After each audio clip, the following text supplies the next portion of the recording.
Healthy merienda ba ang gusto mo? Tara, gagawa tayo ng whole wheat bread. Okay?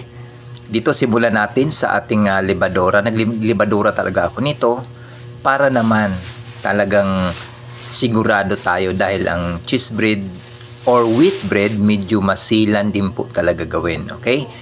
Ito ay pinapartisyon natin. Hinahaluan natin ito ng bread flour, itong ating mga ingredients. Unahin natin dito ang ating water. Okay? Dito ilagay ko na lang ang buong detalye sa ating comment section. Mahalaga po na mapanood po ninyo ito, ang ating procedure para makuha po ninyo na napakaganda po talaga ang wheat bread. Okay? Ito ang ating sugar. Okay? Ang ating tamang sukat. Tingnan nyo na lang din. Meron din tayong vanilla din. Pinapatak natin. Hahaluin lang natin yan, guys. Okay? Dito naman sa ating dry ingredients. Dito hinahalo na natin. Pwede naman nyo po ninyong salain, pero sa akin basta bago hindi ko na po sinasala yan kasi tinitinas niyan. Isabay na rin natin yan ang ating 1 teaspoon bread and flour. Napakalit lang po naman. Okay? At ang ating dyang powder milk, optional po lamang yan. Okay? Haluin natin. Okay? Dito natin ilipat sa ating bowl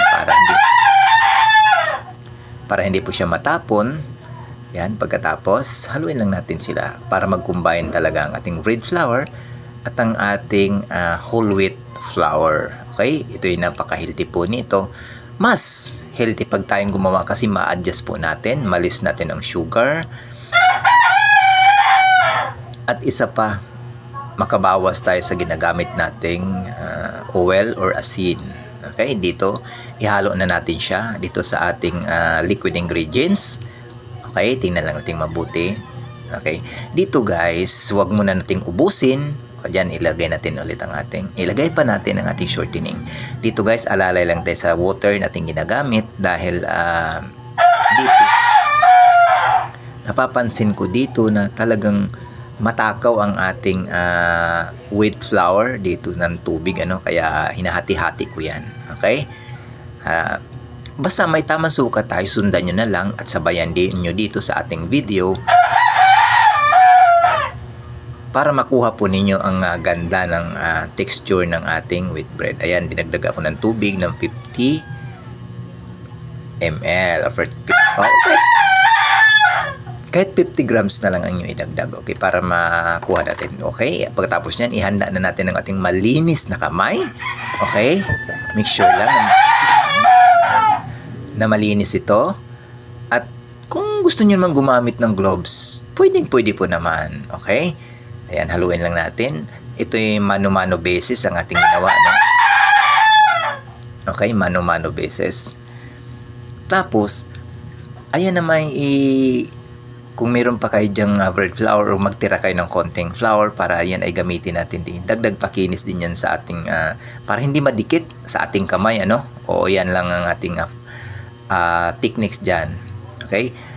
Maglagay pa tayo ng konti. Dito naman guys, sa ating mano-mano method, napakaganda at makakagawa tayo kahit wala tayong mga mixer, stand mixer, or ano pa mga bakery equipments. Basta masanay tayo dito sa mano-mano at may discard tayo. Total, pang merienda lang naman po ito at hindi naman ito mass production. Okay, after that, babalutin natin siya sa walang singaw na plastic at i-rest natin siya within 1 hour. Within 1 hour, i-rest natin ang ating dough. Okay? After 1 hour, nagdo-double size na. Okay? Titingnan mo yan. Nagdo-double size na ang ating dough. Okay?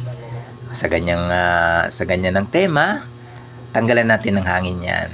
Okay? Tanggalan natin ng hangin at budburan natin ng konting flour. Tilalapag natin dyan sa ating mesa. Okay?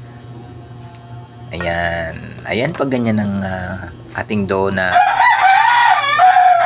pag hinahawakan mo siya, para na siyang goma. Okay? Ayan. At malaman na, kumbaga. Ayan. Timbangin lang natin sa gusto nating laki or 400 or 300 grams ang laki ninyong gusto. Nasa inyo po yan. Ngayon, bilugin lang natin at first in, first out pa rin ang ating procedure, ilalagay natin dyan sa gilid lang muna. Okay? Baligin na walang natin yung apat. Ang pang-apat medyo kulang sa timbang, kulang ng 400. Okay, Okay, ganun lang kadali. Ganun lang bilog-bilugin natin. Ito'y dagdag din pakinis sa ating mano-mano method. Okay? Okay, yan. Ganun lang kadali, guys. Bilog-bilugin lang natin. At huwag kalimutang maglagay kasi malagkit nga siya. Maglagay tayo ng flour sa ating kamay. Okay, yan. Iset aside muna natin yan. Tatlong yan. Or either 4 na yan. Iset aside muna natin. Okay? Ayan. Alam mo guys, sa paggawa dito sa ating wheat bread, napatunayan talaga natin na talagang iba. Okay? Ayan, i-rest natin ng 5 minutes man lang. Okay? Para gumanda ang mas madagdagan pang pagpapakinis natin. Okay? Yan, ihanda natin ang ating grease molder dyan. Ang ating molder ay small tasty lang yan ang ating ginamit. Okay?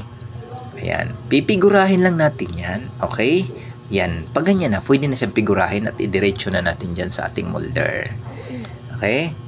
Ayan, ganun lang. Ganito lang pagpigura yan na napakadali lang. Okay? Diin mo lang yan. Up and down lang. Okay? Pahabain mo ng konti yan. Ayan. Ilagay na natin yan. The same pa rin yan yung 3 or 4 na yan. Ganyan ang ating gagawin. Okay? Habang naglalagay tayo dyan, huwag kalimutang i-like, i-follow ang ating Learn Baking with SNJ Facebook page at ang ating bagong page, Ka-Baker Jess, at ang personal account, Jessie Anoos.